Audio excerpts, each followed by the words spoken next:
Welcome back to Tipping Point. Your host, Kara McKinney. While being arrested, a career criminal goes from bragging about how he's going to get out of jail quickly to having a full-blown meltdown when he realizes he was over the Polk County line in Florida and in the jurisdiction of its tough-on-crime, no-nonsense sheriff, Grady Judd.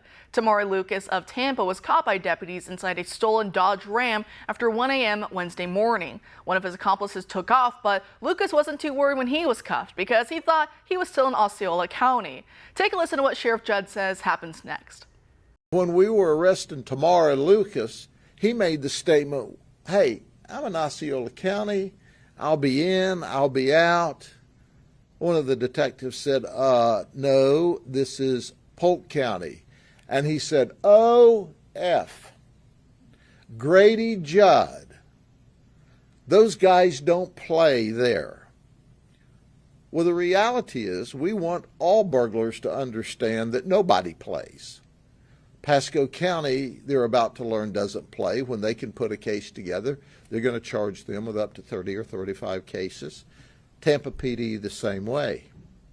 But they apparently were going to cruise through Polk County until our deputies, who are the very best, caught them. Tamari Lucas, his 14-year-old buddy Jeremiah Ham, and their other accomplices are wanted in connection with around 60 to 65 car thefts at least. I know it's obvious, but there are a lot of dumb people these days, so let me spell out exactly what that means. Crime tends to be committed by the same few criminals in any given geographic area who are usually known to cops from previous encounters with them. So all you gotta do is lock up those criminals and crime goes down. It's pretty simple, right? El Salvador is proving that right now on a massive scale after locking up anyone who even looks like a gang member. But the left has a vested interest in making you think the problem and therefore the solution is far more complicated than that. Even many nominally red states like Tennessee have bought into that hogwash about over-incarceration and the need to reimagine the criminal justice system. It's not just Soros pushing from the left to get criminals out of prison, but it's also the Koch brothers from the right, as Daniel Horowitz explains for Blaze Media. He says that after a decade of liberal Republican jailbreakers having their way to save money, the state legislature in Tennessee has finally had to reverse course and get tough on crime again. Horowitz writes, quote, "As always, it worked magic. A new Justice Department report shows a 14% drop in the homicide rate following an 8% increase in the incarcerated population in Tennessee last year.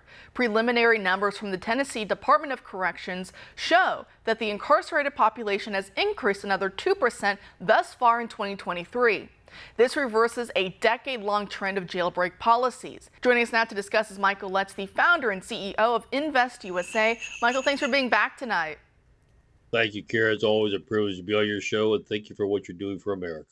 And thank you as well. So, I mean, imagine that. When Tennessee starts locking criminals up again instead of letting them out like they did the past decade, the crime problem went down. I mean, simple as pie, right? Well, it's obvious. We think anybody with any common sense can figure that out. And of course, what we need to be mindful of is this. It's a twofold process. It's the law enforcement officers doing the job that they always wanted to do, and that's to protect the public. But it's also the prosecutors making sure they do their job and they're not trying to create a new society by thinking they can rehabilitate criminals by just putting them back on the street, but enforcing the laws we have on the books. That's the dilemma we're in now. Of course, you mentioned George Soros. He is actively pushing for everything he's worth to try to undo what we have, the freedoms in this country, by making sure that our prosecutors try this new approach. Just pop them on the hand, tell them don't come back. Well, 90% of those that get popped on the hand come back even worse the second, third, and fourth time around. You think any 2-year-old could figure that out?